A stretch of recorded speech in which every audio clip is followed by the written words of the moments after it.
the Seahawks have their starting quarterback. It will be Geno Smith versus Denver's Russell Wilson in next week's one here in Seattle. And Terry Hollimon joins me now in the Hawk Zone to discuss that and final roster decisions. But before we get started, I heard you had a wardrobe malfunction backstage. I did. I didn't know you guys were going to talk about that, but I did, absolutely. I have to say it because you can't even tell. Yes, you know, we did an excellent job.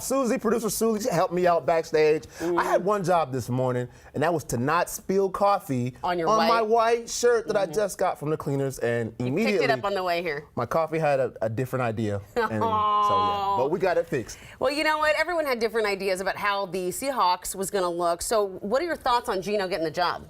I think it was a good choice. You know, you look at Drew Lock. He didn't perform very well in the last preseason game, and that was like the final audition, right? You know, the last chance to earn the starting position, and he threw 3 interceptions. So I think Geno comes in with more experience with the team. They're more familiar with what he was able to do, especially last year when Russell Wilson went out. So I think it's going to be a good shot for the Seahawks. I think that'll be good. Okay, all right. So what does he need to do, though, to keep it? Because I know a lot of people are like, oh, maybe next year Garoppolo will come. Yeah. A lot of people wanted Garoppolo to come this year. But I think in order for Geno to keep the job, the number one thing he has to do is not screw up. Yeah. I mean, and I know that sounds simple, but really, you know, if he goes out and doesn't make a lot of mistakes, a lot of huge turnovers, errors. really just manages his offense, I think he'll be okay. I think when you call somebody a starting quarterback for your franchise these days, you know, you really have to screw it up to get taken out, especially in a really close competition like he and Locke had. Yeah, I mean, Garoppolo wasn't like, you know. Well, Garoppolo. I mean, listen, I live with a 49er fan, so I had to hear a lot of about it. Right. Last year. I know, and you know, the thing about them, the San Francisco 49ers aren't sold on him. Obviously, I don't think they love him a lot. Yeah. But they locked him into a contract where he's really now the highest paid backup in the National Football League. And so now for another team to come and get him, they're going to have to spend some money. And San Francisco's going to get something in return. Cash. Yeah.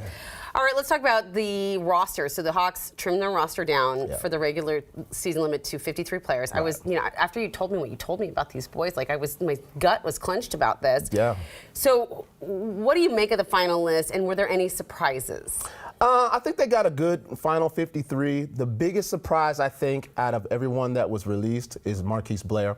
He's a guy that the Seahawks have been, you know, high on. They thought he had tremendous potential when they drafted him a few years ago. And he just, you know, I think he had some great plays while he was here. He was a pretty consistent player, but he had some tackling issues, and he hasn't quite reached his potential yet. That was the biggest surprise to me. So really, Marquise Blair, and he'd been playing for the last few years, so he isn't a rookie either. No. So yeah, he's out there, and somebody's definitely going to pick him up. Oh, you think so? Okay. Oh yeah, absolutely. All right. Well, that's good to know.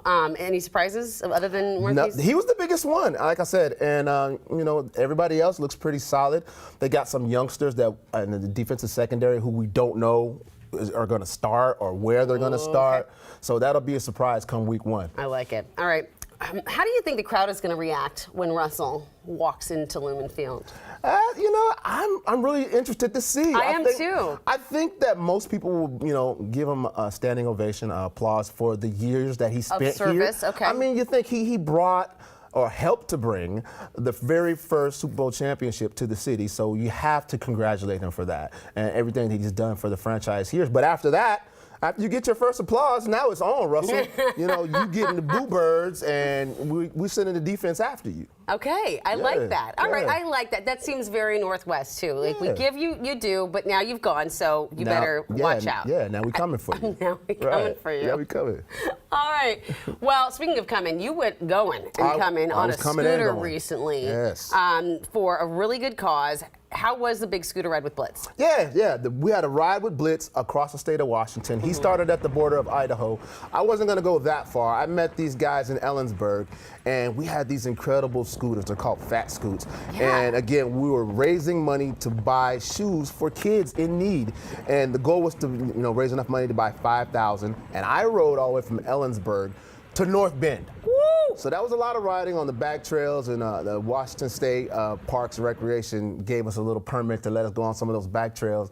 But it was really fun, and a lot of beautiful scenery, very picturesque streams, waterfalls, lakes, ponds, obviously the forest. It was great, but it was great and hot. It was great and hot. Yeah, I bet. In the mountains at that time of day and high temperatures. I heard you also got to meet a lot of cool people too, right? Yeah, well, other than the great 12s that are out there and the Yes, fans that are out there, yeah, one of the guys that was riding with us is a guy, social media like guru, JT Laybourne. He came in from Utah.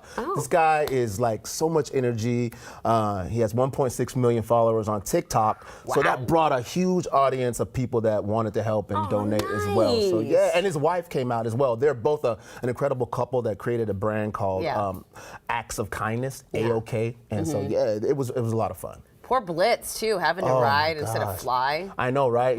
He took one for the team for us, and rode on a scooter.